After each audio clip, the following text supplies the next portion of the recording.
강풍경보가 내려진 동해안과 산간에 태풍급 강풍이 몰아쳤습니다. 비행기와 여객선이 일부 결항됐고 강릉 벚꽃잔치에도 차질을 빚었습니다. 양양 낙산 도립공원이 해제됐지만 주민들의 재산권 행사는 여전히 어렵습니다. 용도 지역 변경 절차가 늦어지기 때문입니다. 반려동물을 키우는 가구가 늘면서 동물 장례에 대한 관심이 높습니다. 하지만 장례 시설이 부족해 장례 문화는 정착되지 않고 있습니다. 강릉 지역 시내버스 업체인 동진버스 노사가 오는 8일 전면 파업을 철회했습니다. 나머지 업체는 아직 합의에 이르지 못하고 있습니다. 시청자 여러분 안녕하십니까? 뉴스데스크 강원입니다. 동해안과 산간 지역에는 건조경보와 함께 일부 지역에선 태풍보다 거센 강풍까지 불어 대형 산불주의보가 내려졌습니다. 항공기와 여객선이 결항되고 벚꽃축제 행사도 중단되는 등 피해가 잇따랐습니다. 배현환 기자가 보도합니다. 국도에 서 있던 신호등이 바람에 쓰러졌습니다. 지붕이 바람에 날아가 벗겨지고 건물 외벽도 무너졌습니다. 강한 흙먼지가 날리면서 앞서가는 차량도 겨우 보이고 차체까지 심하게 흔들려 제 속도를 내지 못합니다. 집에 갈 때도 모래바람 때문에 눈도 아프고 해서 지금 목도 안 좋아서 병원에 다녀왔는데 일단은 바람 때문에 너무 무서워요. 저 일 끝나고서 지금 가는 길인데 원래 걸어가는데 지금 택시 지금 기다려요. 바람 때문에 지금 택시 타죠. 이렇게 바람 부는 건 처음이네요. 강원 동해안과 산지에는 강풍경보가 발효됐습니다. 미실행의 순간 최대 풍속 초속 31.3m로 태풍보다 강한 바람이 몰아치는 등 속초와 고성 지역을 중심으로 피해가 잇따랐습니다. 오후 5시 양양에서 제주로 가려던 항공기가 뜨지 못했고 오늘과 내일 이틀 동안 울릉 항로 여객선도 발이 묶였습니다. 바람이 강하게 불자 강릉시는 경포 벚꽃잔치의 일부를 축소 운영하기로 결정했습니다. 중앙무대와 행사장 천막을 모두 철거하고 바람이 잠잠해질 때까지 행사를 중단하기로 한 겁니다. 관계기관 회의를 거쳐서 행사 진행보다가는 관광객들의 안전이 더 중요하다는 그런 판단하에 저희들이 어젯밤부터 긴급하게 임시로 철수하게 되었습니다. 동해안과 강원 산간에는 내일도 나무가 부러질 수 있는 정도의 시속 100km의 강풍이 불 것으로 전망돼 대비가 필요해 보입니다. MBC 뉴스 배현환입니다. 조금 전 7시 30분쯤 고성군 토성면 원암리에서 산불이 나서 속초 방향으로 빠르게 확산되고 있다는 소식이 방금 들어왔습니다. 이 일대에 사시는 주민들은 주의하시기 바랍니다. 다음 소식입니다. 양양 낙산 도립공원이 해제됐지만 주민들은 여전히 제대로 재산권 행사를 할 수 없습니다. 용도 지역을 지정하는 군 관리계획 변경 절차가 늦어지고 있기 때문입니다. 황병춘 기자입니다. 양양군 손양면의 한 식당 건물입니다. 간판을 걸고 영업시설을 갖췄지만 운영을 못하고 있습니다. 양양군 강현면의 건물 한 켠은 1년 넘게 빈 채로 임차인을 기다리고 있습니다. 식당을 하겠다는 업자가 나타났지만 돌려보내야 했습니다. 두 지역 모두 낙산 도립공원에서 해제됐지만 아직 용도 지역이 자연환경 보전 지역으로 남아 개발 행위가 제한되기 때문입니다. 여기가 도립공원은 해제가 됐는데 도립공원 해제 그 과정이 용도 변경이나 도시계획 이거로 관계로 인해 가지고 인허가가 지금 전혀 안 되고 있어요. 낙산 도립공원이 폐지된 것은 2016년 12월. 2년 반이 되도록 군 관리 계획이 변경되지 않으면서 주민들의 재산권 행사가 제한받고 있습니다. 원주지방환경청은 지난 2월 양양군이 낸 전략 환경 영향평가 초안에 대해 해제된 도립공원을 대체하는 도립공원이 지정되지 않았다는 이유로 반려했습니다. 전략 환경 영향평가서 초안이 반려되면서 양양군의 관리계획 변경 계획도 차질이 불가피하게 됐습니다. 50일가량 일정이 지연되면서 당초 6월까지 마무리하던 계획은 불가능하게 됐습니다. 양양군은 최대한 서둘러 행정 절차를 진행하겠다는 입장입니다. 원주청과 재협의를 해서 그 일정별로 의회 보고라든지 도시계획 심의라든지 해서 행정 절차를 마무리하도록 하겠습니다.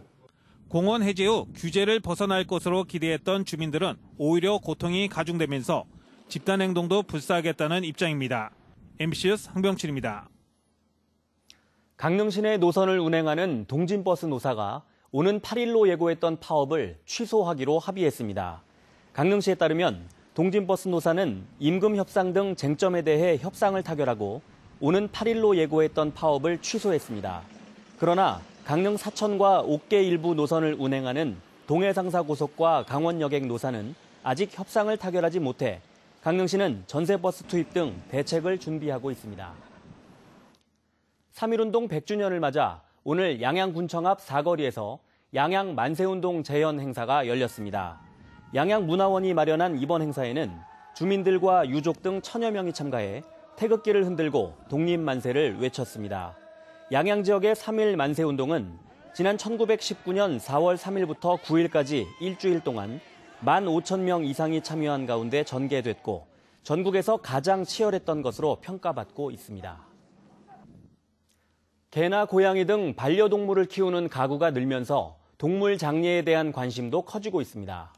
하지만 장례 시설이 부족한 데다 시설 건립도 쉽지 않아 장례 문화가 정착하기엔 시간이 걸릴 것으로 보입니다. 이용 기자가 보도합니다. 수명이 다한 반려견의 몸을 닦아 관에 넣습니다. 넋을 기리는 추모 예식을 하고 화장 후 나온 유골은 봉안당에 보관합니다. 마치 사람처럼 진행되는 반려동물의 장례식입니다. 자식 그 이상인 것 같아요. 그래서 한 번 더 보고 나중에도 조금 더 보고 싶은 마음에 이런 장례식장을 찾게 됐습니다. 한 해 전국에서 15만 마리의 반려동물이 죽는데 이처럼 장례 절차를 치르는 건 30%로 추정됩니다. 상당수는 쓰레기 봉투에 넣어서 버리거나 동물병원에서 의료 폐기물과 함께 소각하고 있습니다. 반려동물을 가족처럼 여기면서 장례를 원하는 수요가 늘고 있지만 시설이 부족하기 때문입니다. 전국에 정식 등록된 반려동물 장례식장은 33곳에 불과하고 그나마 도내에서도 뒤늦게 전용 장례식장이 생겼습니다. 반려인들께서 마음이 좀 아픈 부분이기도 하고 그렇다고 아이를 이제 땅에다가 이렇게 묻는 거는 또 사실상 법적으로는 또 불법이라서 이걸 어떻게 합법적으로 처리할 수 있는지 고민하다가 하지만 이마저도 혐오 시설이라는 인식 때문에 들어서기가 쉽지 않습니다. 도내 반려동물 장례식장도 소송과 주민 동의 등을 거친 끝에 어렵게 문을 열 수 있었습니다. 반려동물 양육 인구가 늘고 있지만 장례 문화가 정착하기에는 시간이 걸릴 것으로 보입니다. MBC 뉴스 이용입니다. 제선충병은 전염성이 강하고 한 번 감염되면 나무를 100% 고사시켜 소나무 에이즈라고도 불립니다. 올해 겨울이 포근했던 탓에 제선충병 감염이 크게 늘어 방제와 확산 저지에 비상이 걸렸습니다. 윤하은 기자가 취재했습니다. 제선충병에 감염된 나무입니다. 잎이 누렇게 시들었고 가지도 바싹 말라 죽었습니다. 북방수염 하늘소 몸에 기생하는 제선충이 나무로 옮겨간 뒤 물과 양분이 오가는 통로를 막아 고사시키는 겁니다. 때문에 북방수염 하늘소가 알에서 성충으로 자라기 전인 4월 이전에 고사목과 알, 애벌레를 신속하게 제거하는 것이 최선입니다. 그런데 올 들어 석 달 동안 원주에서만 22건이 발견되는 등 유난히 감염목 발견이 늘었습니다. 작년 4월부터 올해 3월까지 제선충병 감염은 도내 480건으로 홍천과 춘천, 원주를 중심으로 급증해 전년도 같은 기간보다 4배나 증가했습니다. 전문가들은 포근한 겨울 날씨가 영향을 미친 것으로 보고 있습니다. 제선충이 추울 때는 활동을 못 해야 되는데 날씨가 포근하다 보니까 양지바른곳 쪽에서는 이제 제선충이 겨울에도 이제 번식을 하다 보니까 좀 많이 지금 고사목들이 발견된 상황입니다. 특히 영서 지역 감염목의 경우 수종의 90%가 잣나무, 10%가량이 소나무입니다. 잣나무는 제선충병에 감염돼도 말라 죽는 증상이 나타나기까지 최대 2년까지 잠복기가 있어 즉각적인 처리와 방제에 어려움을 겪고 있습니다. 해마다 반복되는 제선충과의 전쟁, 기후변화로 점점 포근해지는 겨울에 청정자연을 자랑하는 강원도의 살림이 위협받고 있습니다. MBC 뉴스 윤하은입니다.